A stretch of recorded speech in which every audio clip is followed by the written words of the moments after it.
सिंधुदुर्ग जिल्हा पत्रकार संघाच्या वतीने सिंधुदुर्ग नगरी येथील आद्य पत्रकार बाळशास्त्री जांभेकर स्मारक भवन इथं मराठी पत्रकार दिनाचा मुख्य कार्यक्रम पार पडला।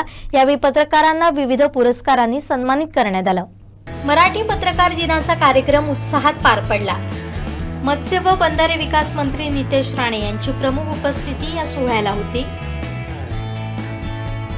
यावेळी प्रमुख वक्ते म्हणून माधव भंडारी तसेच आमदार निलेश राणे, जिल्हाधिकारी अनिल पाटील, पोलीस अधीक्षक सौरभ कुमार अग्रवाल, जिल्हा पत्रकार संघाचे अध्यक्ष उमेश तोरसकर, सार्वजनिक बांधकाम विभागाचे कार्यकारी अभियंता सर्वगोड, जिल्हा उपाध्यक्ष अतुल काळसेकर, जिल्हा माहिती अधिकारी मुकुंद चिलवंत, जिल्हा सचिव बाळ खडपकर यांच्यासह जिल्हा कार्यकारिणी पदाधिकारी, ज्येष्ठ पत्रकार, तालुकाध्यक्ष यांच्यासह मोठ्या संख्येने जिल्ह्यातील पत्रकार उपस्थित होते।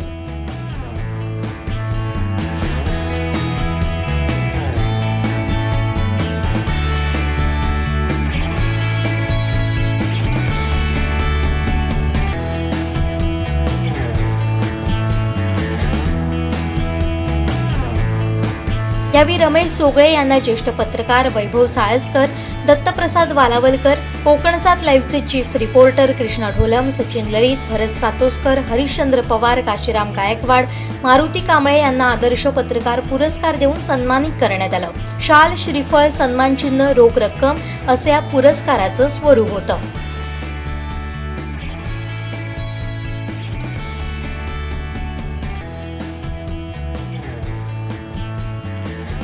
आज 6 जानेवारीचा कार्यक्रम या पत्रकार भवनात माझ्या माहिती पुराणात दुसरा कार्यक्रम आहे।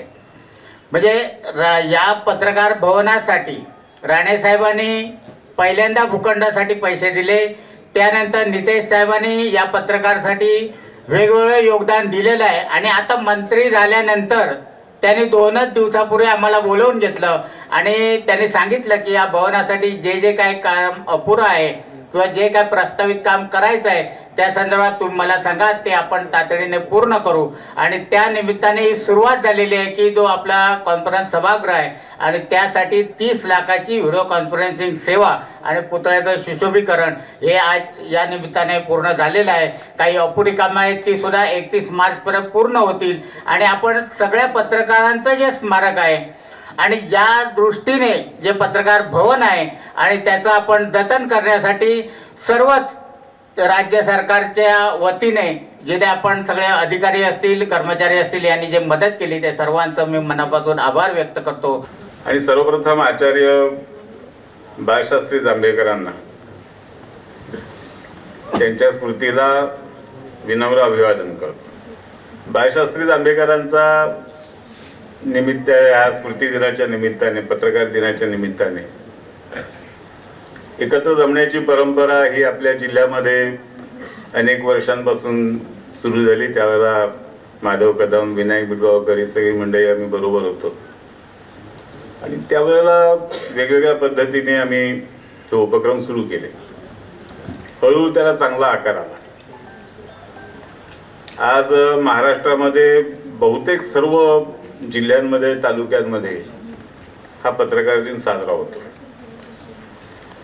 आणि त्यानिमित्ताने बाळशास्त्रींच्या कार्याचा उल्लेख होतो, पत्रकारितेच्या अनेक मुद्द्यांचा उल्लेख होतो, चर्चा होते।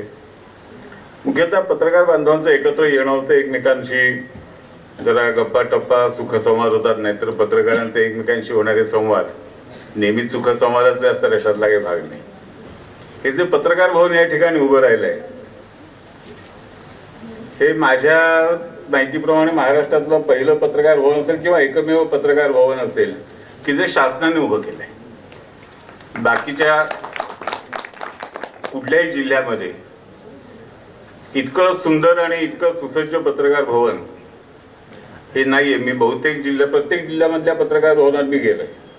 इतकं चांगलं पत्रकार भवन महाराष्ट्रात कुठेही नाही हे मी आपल्याला विश्वासाने सांगतो। घाईमुळे जो गोंधळ होतो, बातमी देण्याची घाई, आता ही वेळ साधली पाहिजे म्हणून जो गोंधळ होतो तो एक क्षम्य आहे।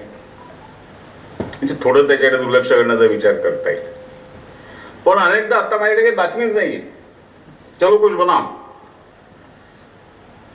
लगा दो, असा जो उद्योग सुरू झालेला आहे ती पत्रकारिता नाही। यातले अनेक कटू अनुभव माझ्या पदरी आहेत. आज काही त्यांची चर्चा करायची माझी इच्छा नाही.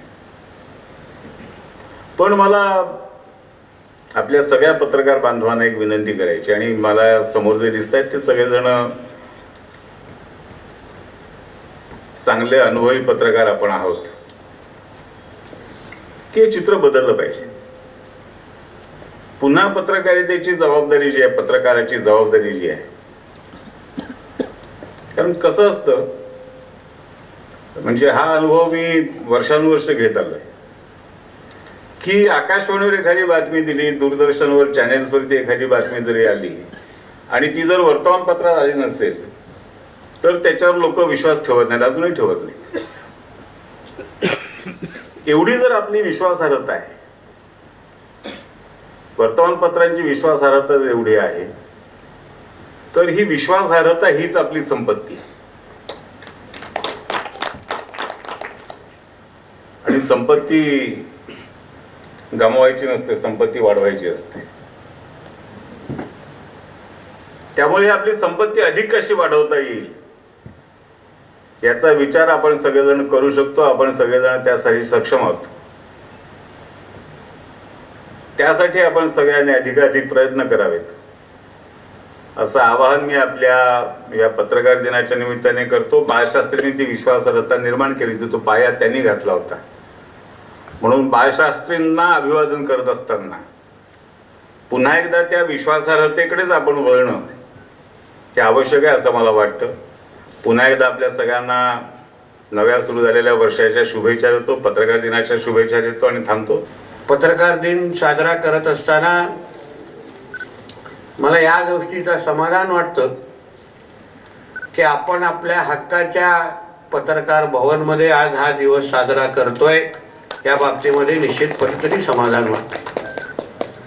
आणि या भवनपर्यंतचा पूर्ण प्रवास माझ्या अगोदरच्या मान्यवरांनी आपल्या समोर मांडलेला आहे.